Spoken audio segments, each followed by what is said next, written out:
आज का ये मंच, ये स्टेज उर्दू के कवियों और हिंदी के शायरों से आरास्ता है। एक हिंदी के ऐसे मोतबर कवि हमारे स्टेज पर मौजूद हैं, डॉक्टर हरिओम पवार जी, कि आज की हिंदी शायरी की जो दस्तावेज़ बनेगी वो बग़ैर हरिओम पवार की दस्तखत के नामुकम्मल रहेगी। मैं जनाब डॉक्टर हरिओम पवार से गुजारिश कर रहा हूँ कि वो तशरीफ़ लाएं और अपने कलाम से, अपनी कविता से, अपनी शायरी से इस मुशायरे और कवि सम्मेलन की इज़्ज़त में इजाफ़ा करें।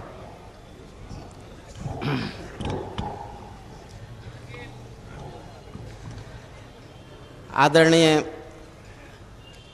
डॉक्टर अखिलेश दास जी, श्रद्धेय अहमद फराज साहब, राहत इंदौरी साहब, नवाज देवबंदी साहब, सदर गुलजार साहब, मेरा दुर्भाग्य ये है कि मैं लखनऊ में कविता पाठ करने अक्सर नहीं आया, कभी नहीं आया। शायद पिछले 30 साल में मैं एक बार आया और वो भी गलत मौके पर आया। आज दूसरी बार आया हूँ, मुझे नहीं पता मेरा मौका कैसा है। ये तो वक्त तय करेगा। और मैं बस, मेरा एक दुर्भाग्य एक और भी है कि मैंने कभी भी सरकारों के पक्ष में नहीं लिखा। मेरी मान्यता है कि कविताएं और शायरी किसी भी सिंहासन का समर्थन नहीं होती।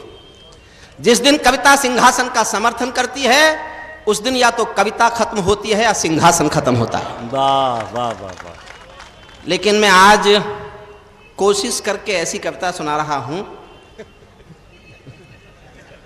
अखिलेश दास जी के पिताश्री मेरे क्षेत्र के एमएलए हुआ करते थे, बाबू बनारस दास जी। मैं सिकंदराबाद का रहने वाला हूं, जहां अखिलेश दास जी के पिताजी जहां से एमएलए हुए, जहां से मुख्यमंत्री हुए। और पहली बार मैं लखनऊ के इतने बड़े सभागार में कविता, इतने बड़े सदन में कविता पाठ कर रहा हूं। एक कविता इन दिनों मैंने लिखी है, उसका कुछ अंश मैं पढ़ देता हूं। उर्दू के सारे बड़े शायरों के पैर छूकर उनसे क्षमा चाहता हूं कि मैं जानता हूं कि उर्दू की शायरी हिंदुस्तान के मंचों पर जहां पहुंच गई है, अगर मुझे कहने का हक है तो मैं कहना चाहता हूं कि हिंदी की कविता वहां से बहुत पीछे रह गई है। मुझे ये कहने में कोई संकोच नहीं है। हिंदी की कविता हास्य की ओर चली गई, हास्य चुटकुलों की ओर चला गया और चुटकुले फुहड़ता की ओर चले गए और वो हिंदी कविता का नाम हो गए। शायरी में अभी भी संस्कार बचा हुआ है, शायरी में अभी भी कविता बची हुई है। क्या कहने भाई, आपकी आली ज़र्फ़ी है डॉक्टर साहब, आपकी आली ज़र्फ़ी है। सारे शायरों को सलाम करके, मैंने 2 साल पहले मेरे नौचंदी में मुशायरा कराया था, तो मैंने वहाँ वचन दिया था कि मैं उर्दू सीखूंगा। थोड़ी थोड़ी सीखने लगा हूँ। नवाज देवबंदी साहब को सुन के मैंने मुशायरे सुनने शुरू किए। उससे पहले मुशायरे नहीं सुनता था, अभी भी बहुत शब्द मुझे नहीं आते। मैं एक कविता पढ़ता हूँ, एक बहुत छोटी सी कविता पढ़ना चाहता हूँ। एक छोटी सी घटना 3 साल मेरे जीवन में घटी है उड़ीसा में। एक रेलवे स्टेशन पर मैंने खड़े बच्चों को देखा, प्लेटफॉर्म पर 11, 12, 13 साल के। केवल 5 मिनट लूंगा, मेरी बात सुन लीजिए बस। पूरी कविता पढ़ने में 5 मिनट लूंगा और आधी मिनट की ये बात है जिसलिए मैंने कविता लिखी। इरशाद। 11, 12, 13 साल के बच्चे दिन भर प्लेटफॉर्म पर खड़े रहते हैं। मैं गुजरता था, उधर से पूछता था लोगों से, मन में जिज्ञासा होती थी क्यों खड़े हैं। वो भीख नहीं मांग रहे होते थे, बूट पालिश नहीं कर रहे होते थे। एक बार मेरी ट्रेन खड़ी थी, मैंने रुक के पूछा एक लोकल आदमी से, क्या कर रहे हैं बच्चे यहाँ पर, क्यों खड़े हैं दिन भर। तो उसने मुझे घूर के देखा और कहा, बाबू जानना चाहते हो तो चाय पियो। मेरी जिज्ञासा और बढ़ी। मिट्टी के कुल्हड़ में वहाँ चाय मिलती है। मैंने एक कुल्हड़ चाय ली, चाय पी के कुल्हड़ प्लेटफॉर्म पे फेंक दिया। टूट गया वो कुल्हड़। उस कुल्हड़ के टूटे हुए टुकड़ों में चाय की बची हुई नमी चाटने के लिए मैंने बच्चों को दौड़ते हुए देखा। और जिस दिन से मैंने ये देखा, एक गहन वेदना मैंने मेरे भीतर जी। मैं एक विश्वविद्यालय में पढ़ाता हूँ, कानून का प्रोफेसर हूँ, लेकिन मैंने 1.5 साल नहीं पढ़ाया। मैंने 1.5 साल दुनिया का आर्थिक विज्ञान पढ़ा। जो आंकड़े मेरे सामने हैं, सरकार के बड़े मंत्री यहाँ बैठे हैं, वो जानते होंगे, हिंदुस्तान में 3 लाख लोग एक साल में भूख से मरते हैं। हिंदुस्तान में पिछले 5 साल में 14,000 किसानों ने आत्महत्या की है। दुनिया के 1,000 अमीरों में हिंदुस्तान के कुल 26 लोग हैं और 26 करोड़ लोग गरीबी की रेखा से नीचे जिंदगी जीते हैं। तब मैं एक गरीब आदमी के पक्ष में कविता पढ़ना चाहता हूं। मैं एक गरीब झोपड़ी का बेटा हूं, आज पढ़ लिख के प्रोफेसर बन गया, महंगा कवि भी हो गया, लेकिन लखनऊ में पहली बार आया। मुझे अक्सर कहते हैं लोग, दुनिया में कहीं घूम लो, जब तक लखनऊ की तमीज के सामने कविता पाठ नहीं करोगे तुमको कोई कवि मानेगा ही नहीं। तो मैं पहली बार इम्तिहान के तौर पर आपके सामने हूं। सर्वेश अस्थाना आपका बहुत शुक्रगुजार हूं, रईस अंसारी साहब की मुझे मौका दिया आपने लखनऊ में आने का, और सिफारिशों से आया हूं, ऐसे नहीं आया। इतने बड़े समारोह में कोई बिना सिफारिश आता है क्या? बहुत अच्छे डॉक्टर नसीब पठान साहब, मेरे विद्यार्थी जीवन के साथी सारस्वत साहब, विजय सारस्वत जाकर उत्तराखंड में मंत्री बन गए, उन सबको बहुत बहुत सम्मान आदर के साथ, अखिलेश दास जी को आदर के साथ। एक कविता पढ़ता हूँ छोटी सी, जहां आपको लगे ये मेरा एहसास नहीं है, हिंदुस्तान के आम उस गरीब आदमी का एहसास है जो हिंदुस्तान की गरीबी को महसूस करता है। तो मैं भी आपका आशीर्वाद चाहूंगा जैसे कब सम्मेलनों में होता है। हाँ, इरशाद। मेरा गीत चांद है ना चांदनी है आजकल, मेरा गीत चांद है ना चांदनी है आजकल, ना किसी के। ये कुर्सी मत उछालो भैया, ये विधानसभा का काम है। ये कुर्सी उछलती है तो लगता है जैसे विधानसभा। ये दृश्य वहीं के लिए समर्पित है। ये तो सिद्ध हो गया कि लखनऊ तहजीब का शहर है। जिस देश की संसद में कभी 540 लोग शांति से नहीं बैठे, वहां पर हजारों लोग अनुशासन में शांति से बैठ जाएं, तो सोमनाथ दादा को आके सीखना चाहिए कि अनुशासन क्या होता है। बहुत अच्छे डॉक्टर साहब, क्या कहने, वाह वाह वाह। जोड़कर प्रणाम करता हूं, सलाम करता हूं, और एक कविता आपके दिलों पर छापने की कोशिश करता हूं। मेरा गीत चांद है ना चांदनी है आजकल, ना किसी के प्यार की ये रागनी है आजकल। मेरा गीत हास्य भी नहीं है, माफ कीजिए, साहित्य का भाष्य भी नहीं है, माफ कीजिए। मैं गरीब के रुदन के आंसुओं की आग हूं, मैं गरीब के रुदन के आंसुओं की आग हूं।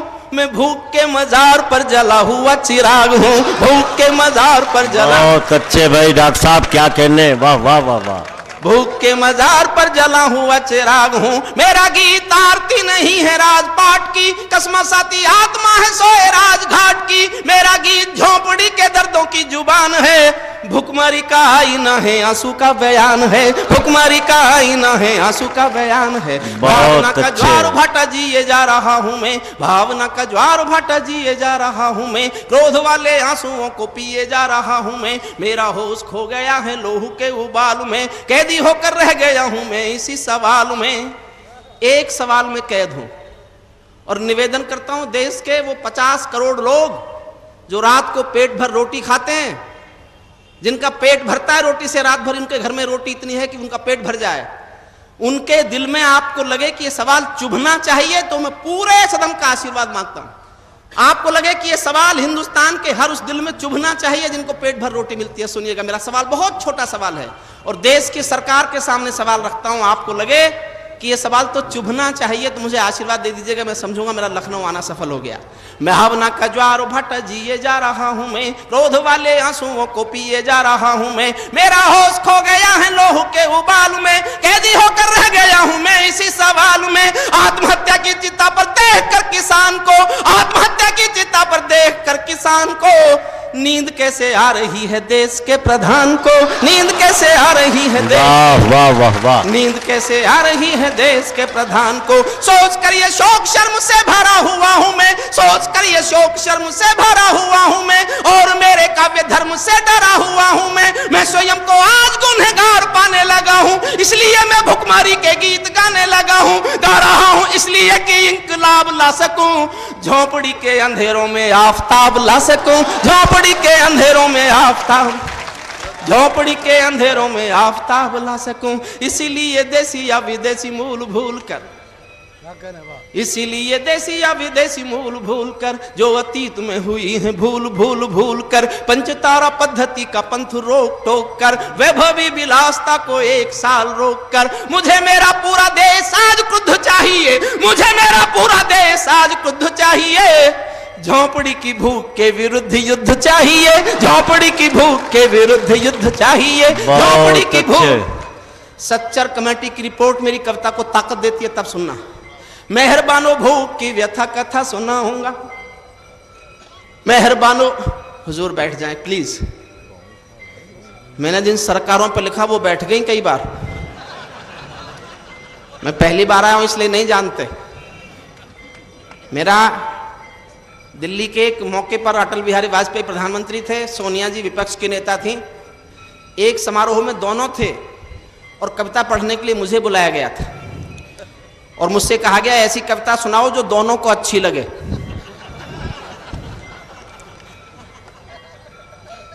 मैंने ऐसी बात कही जो दोनों को अच्छी लगी। मैंने कहा अगली प्रधानमंत्री प्रियंका, सरकार भाजपा की।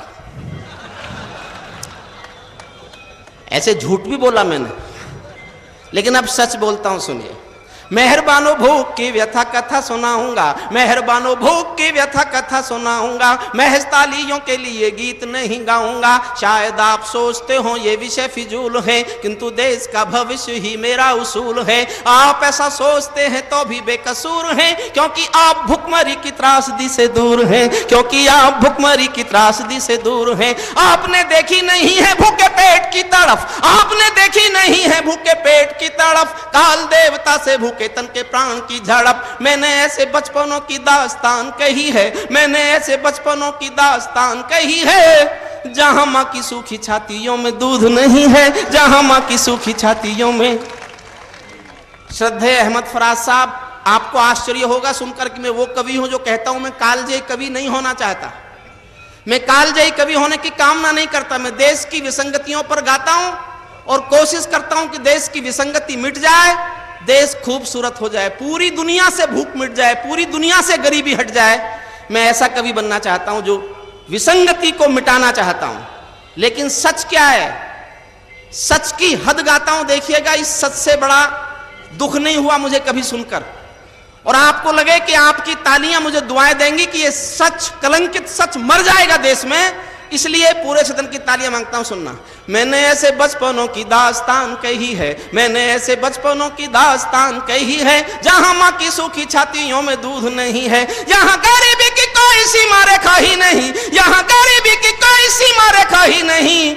लाखों बच्चे हैं जिन्होंने दूध देखा ही नहीं, लाखों बच्चे हैं जिन्होंने दूध देखा ही नहीं। शर्म से भी शर्मनाक जीवन काटते हैं वे, शर्म से भी शर्मनाक जीवन काटते हैं वे, कुत्ते जिसे चाट चुके झुटन चाटते हैं वे। भूखा बच्चा सो रहा है आसमान ओढ़कर, माँ रोटी कमा रही है पत्थरों को तोड़कर, माँ रोटी कमा रही है पत्थरों को तोड़कर, माँ रोटी कमा रही है पत्थरों को तोड़कर।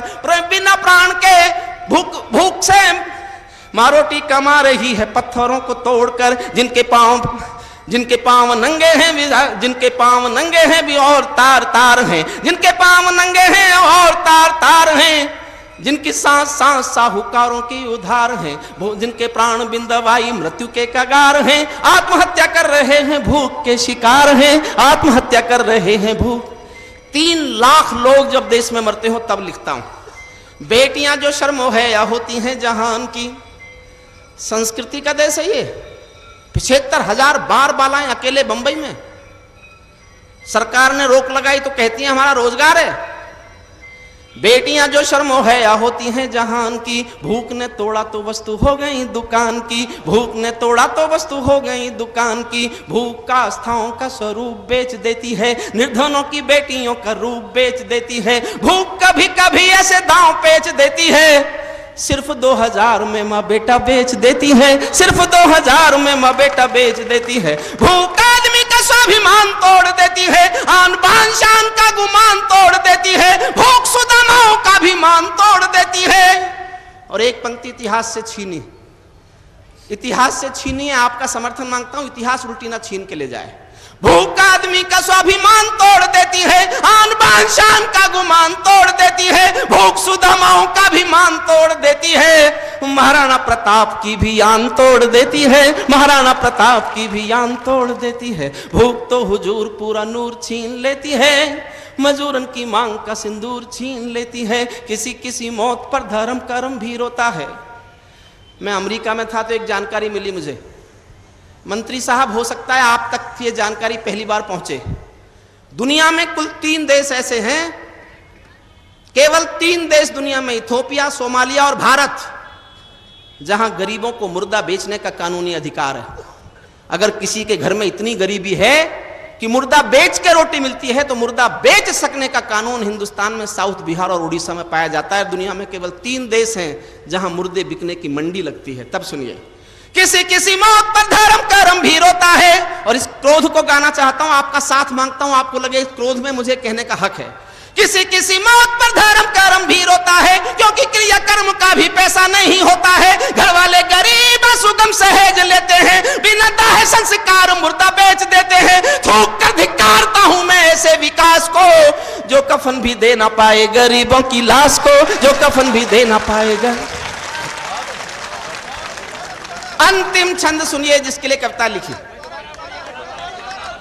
किसी किसी मौत पर धर्म कर्म भी रोता है, किसी किसी मौत पर धर्म कर्म भी रोता है, क्योंकि क्रिया कर्म का भी पैसा नहीं होता है। घर वाले गरीब सुगम सहेज लेते हैं, बिना दाहे संस्कार मुर्दा बेच देते हैं। थूक कर धिक्कारता हूं मैं ऐसे विकास को, जो कफन भी दे ना पाए गरीबों की लाश को, जो कफन। अंतिम छंद सुनिए जिस बात को कहने के लिए मैंने कविता लिखी। मैं कानून का आदमी हूं। पिछले दिनों रिसर्च कर रहा था मैं, तो सुप्रीम कोर्ट के एक जज का फैसला पढ़ा, नाम तो मैं नहीं बताऊंगा। वो जज साहब लिखते, for the purpose of the environment a simple mosquito is honourable citizen of the country, save it. पर्यावरण के उद्देश्य से मच्छर भी देश का सम्मानित नागरिक है, इसकी रक्षा करो। कर ली रक्षा, आ गया डेंगू। और मैंने जिस दिन कविता पूरी की, कलकत्ता के पास मिदनापुर में एक रात में 27 लोग भूख से मरे थे, जहां वामपंथियों की सरकार। एक रात में 27 लोग, कोई नहीं पहुंचा मदद के लिए। जानते हो कौन पहुंचा? कलकत्ता की वेश्याओं ने बैंकों से पैसा निकालकर ठेलों पर अनाज डाल कर उस गांव में जाकर के अनाज बांटने की कोशिश की। मैंने उस दिन ये कोशिश की, ये काम वेश्याओं का नहीं था। ये किसका काम था? कानूनी व्यक्ति होने के नाते मुझे बताना चाहिए। दुनिया में 16 देश हैं जहां लोग भूख से मरते हैं, और वो 16 देश हैं जहां भूख से मरने की सजा किसे मिले ऐसा कोई कानून नहीं है। मैं उस कानून की मांग करता हूं, मंत्री महोदय के सामने करता हूं, और दावा करता हूं कि एक कानून हिंदुस्तान में बना दो जो मैं चाहता हूं, एक भी मौत भूख से नहीं होगी। ये दावा है मेरा। 611 कलेक्टर हैं हिंदुस्तान में, हर कलेक्टर के पास एक फंड है। कई राज्यों में उस फंड का नाम स्टारवेशन फंड है, भुखमरी कोष। सांसद को 2 करोड़ मिलता है विकास के नाम पर, एमएलए को 1 करोड़ मिलता है विकास के नाम पर। कलेक्टर का फंड और ये विकास निधि, और फिर भी कोई भूख से मर जाए। तो जिस कानून की आवश्यकता है उस कानून का समर्थन करना। कल संसद मेरी बात पहुंच जाएगी, मैं समर्थन मांगता हूं। सुनिए, भूख का निदान झूठे वायदों में नहीं है। हुजूर थोड़ी देर साहब, भूख का ये सुनाने के लिए मैंने कविता लिखी। अब मेरे भीतर का कानून का आदमी बोलता है, भूख का निदान झूठे वायदों में नहीं है, सिर्फ पूंजीवादियों के फायदों में नहीं है। भूख का निदान कर्णधारों से नहीं हुआ, गरीबी हटाओ जैसे नारों से नहीं हुआ। भूख का निदान प्रशासन का पहला कर्म है, भूख का निदान प्रशासन का पहला कर्म है। गरीबों की देखभाल सिंहासन का धर्म है। इस धर्म की पालना में जिस किसी से चूक हो, उनके साथ मुलजिमों के जैसा ही सलूक हो, उनके साथ मुलजिमों के जैसा ही। इस धर्म की पालना में जिस किसी से चूक हो, उनके साथ मुलजिमों के जैसा ही सलूक हो। भूख से कोई मरे ये हत्या के समान है, भूख से कोई मरे ये हत्या के समान है। हत्याओं के लिए मृत्युदंड का विधान है। कानूनी किताबों में सुधार होना चाहिए, कानूनी किताबों में सुधार होना चाहिए। मौत का किसी को जिम्मेदार होना चाहिए, मौत का किसी को जिम्मेदार हो। और किसी पर कविता छोड़ देता तो मैं कहे का हरिओम पवार। अब मेरा साहस देखना, किसी का नाम बता रहा हूं। मिले तो ग्रेबान पकड़ना। मेरे पास 1.5 साल की दुनिया की कानून पढ़ने के बाद लीगल सैंक्शन है ये बात कहने के लिए। कौन जिम्मेदार है? समर्थन करो तो जी भर कर उसी जोश में करना जिस जोश में गाने की मैंने हिम्मत की कविता सुनना है। भूख से कोई मरे ये हत्या के समान है, हत्याओं के लिए मृत्युदंड का विधान है। कानूनी किताबों में सुधार होना चाहिए, मौत का किसी को जिम्मेदार होना चाहिए। भूखों के लिए नया कानून मानता हूं मैं, भूखों के लिए नया कानून मानता हूं मैं। समर्थन में जनता का जुनून मानता हूं मैं। खुदकुशी या मौत का जब भुखमरी आधार हो, खुदकुशी या मौत का जब भुखमरी आधार हो, उस जिले का जिलाधीश सीधे जिम्मेदार हो, उस जिले का जिलाधीश सीधे जिम्मेदार, उस जिले का जिलाधीश सीधे जिम्मेदार। हिम्मत करो तो आगे करना इससे भी, ताकि मंत्री को लगे कि वो शायरों को, कवियों को अगर प्रेशर देते हैं, हौसला देते हैं, तो पता चले कि कवियों को, शायरों की सच्चाई को हौसला मिलना चाहिए। उस जिले का जिलाधीश सीधे जिम्मेदार हो, वहां का एमएलए एमपी भी गुनहगार है, क्योंकि ये रहनुमा चुना हुआ पहरेदार है। चाहे नेता अफसरों की लोभी आज क्रुद्ध हो, चाहे नेता अफसरों की लोभी आज क्रुद्ध हो, हत्या का मुकदमा इन्हीं तीनों के विरुद्ध हो, हत्या का मुकदमा इन्हीं तीनों के विरुद्ध, हत्या का मुकदमा इन्हीं तीनों के विरुद्ध हो। अब केवल कानून व्यवस्था को टोक सकता है, भुखमरी से मौत एक दिन में रोक सकता है। अब केवल कानून व्यवस्था को टोक सकता है, भुखमरी से मौत एक दिन में रोक सकता है। आज से ही संविधान में विधान कीजिए, एक दो कलेक्टरों को फांसी टांग दीजिए, एक दो कलेक्टरों